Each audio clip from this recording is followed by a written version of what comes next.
ang nakakaunawa na bawat araw ay isang laban sa pagitan ng buhay at kamatayan.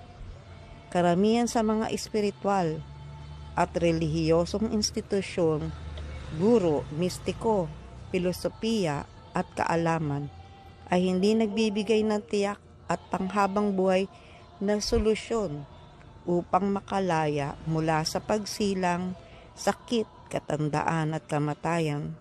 Sa halip, nakatuod sila sa pansamantalang solusyon para sa kaunlaran ng ekonomiya, kasiyahan ng pandama, pagiging relihiyoso at kalayaan. Sa pamamagitan ng mga paninindigan at matinding pag-iisip, humihiling at matanggap mo ang nararapat sa iyo mula sa sansinukob. Pag-aralan ang karunungang empirikal at maaabot ang pagkaunawa sa Brahman. Gumawa ng mabubuting gawain at gagantimpalaan ka ng promosyon sa isang napakalangit na planeta sa loob ng material na sansinukob. Sundin ang lahat ng batas, alintuntunin, ritual, tradisyon, moralidad, pagpapakasakit at pagsisisi at malulugad sa iyo ang Diyos. Sundin ang iyong kaligayahan. Kung masarap ang pakiramdam, gawin mo. If it feels good, do it. Ikaw ang may control. May isang buhay ka lamang at kapag namatay ka, tapos na ang lahat. Ang paghahanap at pag-unawa ng layunin ng buhay ay nagsisimula sa mga sumusunod na katotohanan. Ang kaluluwa ay hindi kailanman isinisilang ni namamatay.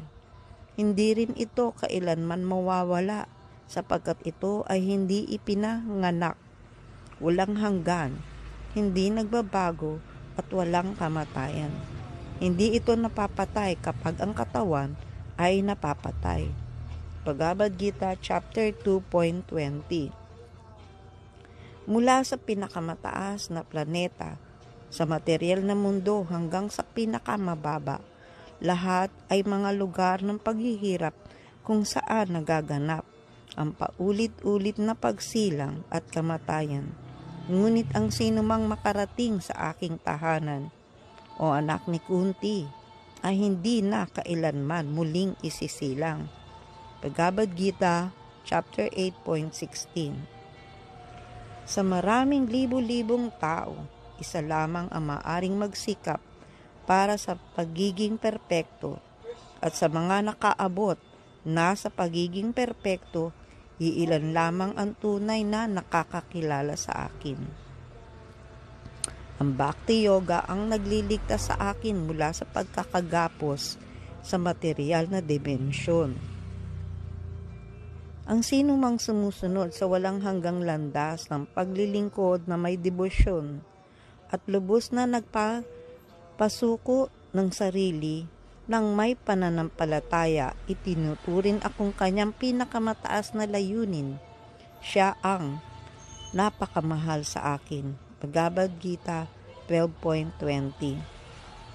Tapos akong marating ang mga dakilang kaluluwa ng mga yogi sa debosyon ay hindi na bumabalik sa pansamantalang mundong ito na puno ng paghihirap sapagkat kanilang natamo ang pinakamataas na pagiging perpekto.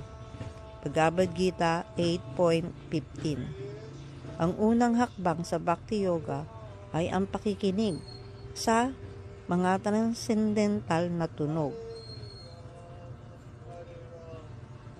na siyang pinangunahan ni Lord Chaitanya Mahaprabhu para sa panahon ng Kali Yuga. Haribol.